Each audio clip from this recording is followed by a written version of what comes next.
నమస్తే friends, welcome back to blossom channel. గుమ్మడికాయ fry అండి. గుమ్మడికాయలో గుండెకు మేలు చేసే గుణాలు ఎన్నో ఉన్నాయండి. పొటాషియం, ఫైబరు మరియు బరువు తగ్గడానికి సహాయపడే క్యాలరీలు ఇలా ఎన్నో ఉన్నాయి. రోగ నిరోధక శక్తిని పెంచే విటమిన్లు, కంటి ఆరోగ్యానికి, చర్మానికి, జీర్ణక్రియకు సహాయపడేవన్నీ ఉన్నాయండి. ఎన్నో విటమిన్స్ ఉన్నాయి. ఇది చేసుకోవడం కూడా చాలా తేలికండి. స్టవ్ వెలిగించి ప్యాన్ పెట్టుకుని ఇలా పోపు పెట్టుకోవాలండి. 2 ఎండుమిరపకాయలు వేసుకోవాలి. కావలసిన వాళ్ళు పచ్చిమిరపకాయలు కూడా వేసుకోవచ్చండి. ఇలా గుమ్మడికాయని చిన్న చిన్న ముక్కలుగా కట్ చేసుకుని పొట్టంతా తీసేయాలండి. తీసేసి ఇలా ముక్కలుగా కట్ చేసుకుని ఇలా వేయించుకోవాలి. కొద్దిగా ఉప్పు వేసుకోవాలండి.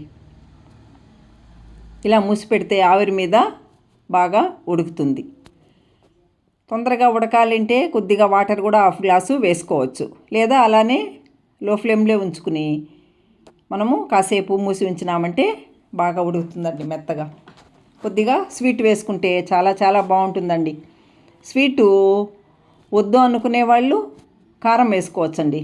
కారం వేసుకుంటే కూడా బాగుంటుంది. కానీ మాకైతే స్వీట్ వేసుకుని తినడమే చాలా ఇష్టమండి. చాలా బాగుంటుంది ఇలా చేసుకుంటే. బాగా ఉడికిపోయింది చూడండి.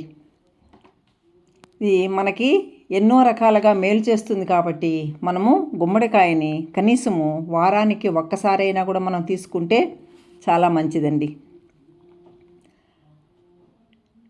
ఇవి మనకి బాగా దొరుకుతుందండి. రేటు కూడా తక్కువ. ఆశ్చర్యం వేస్తుందండి, మనకు ఇన్ని మేలు చేసే ఔషధ గుణాలు దీనిలో ఉన్నాయా గుమ్మడికాయలోని అనిపిస్తుంది. కాబట్టి ప్రతి ఒక్కరూ కూడా తినండి.